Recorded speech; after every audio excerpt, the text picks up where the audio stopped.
So today we're going to talk about sparkling wine in a can. Wine in a can, in a beverage. Yes. A beverage in a container. In an oblong, oval type container. That's not a football.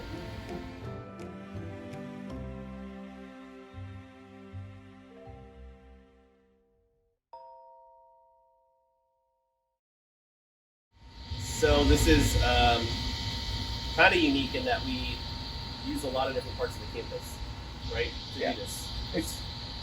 We do, man. It starts its life out here, it goes to a fermenter. Right now it's starting its life at that pump, which is back here,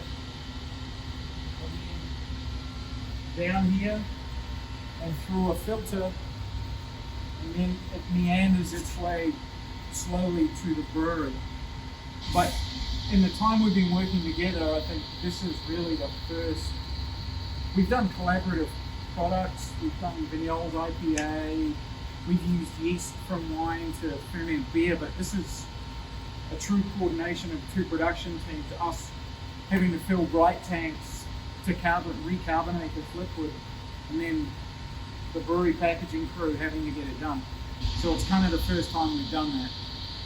Is that fair? Yeah, it's fair. So this is a cartridge filter, and it's already been filtered, but this is just kind of a that's actually cleaning, a polishing, sterile filter. That is technically sterile.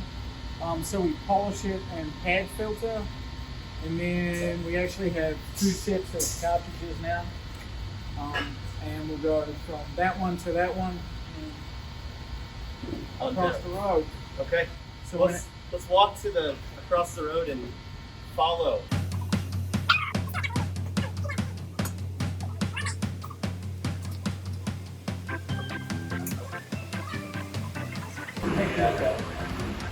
So we're now leaving the winery cellar. We've got to go across the way to the brewery cellar.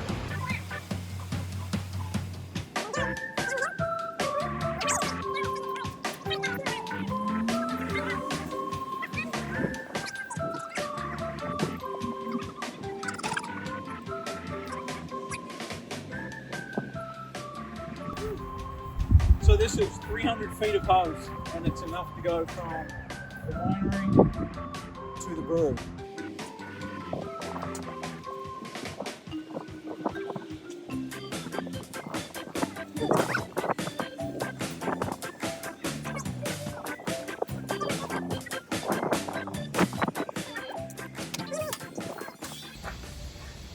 It is really, can I borrow a cup of sugar?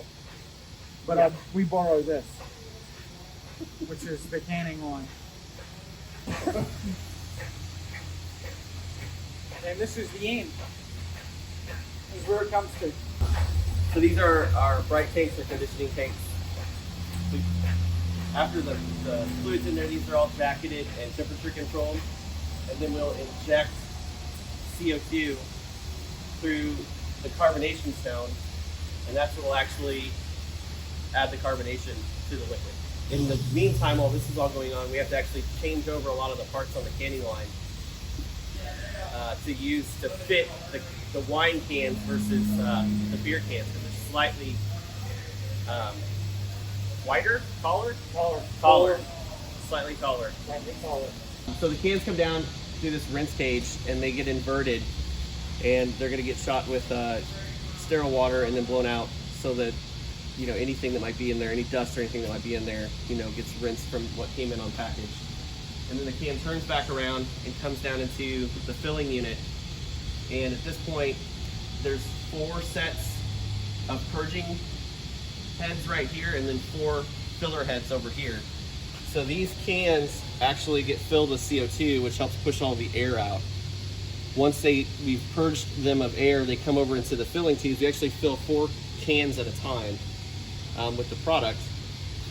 Once that is done, this lifts up and the cans come through. Now what's interesting and a little bit different, what we do in this inline canning filler is this machine right here, which is our liquid nitrogen doser. So these aren't overly carbonated. They're not super high.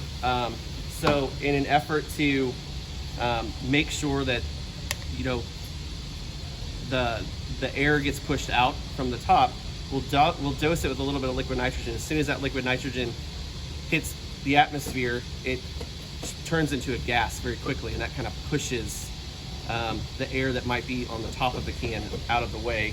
And then we apply a lid. So all the cans come in with a body and then the lid.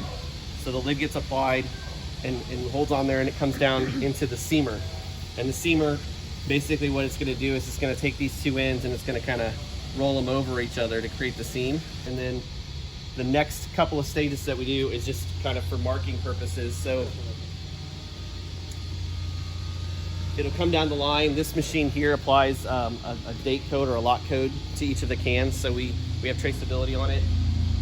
And then the last piece of equipment here is actually going to apply a pressure sensitive label to it, and that'll apply the label to it, goes out, and then we pack off into cartons. So we're just at the beginning of this process. We're going to be canning wine over here for about the next 2 weeks. We've got a lot to do. So we've tried to get as much beer done this week as we could, knowing that we're going to have a break here for a minute. So at that point, you know, we're going to ship it out. We now got wine in a can. It's sparkling, it's fruity, it's just in time for summer. It is. That was a commercial.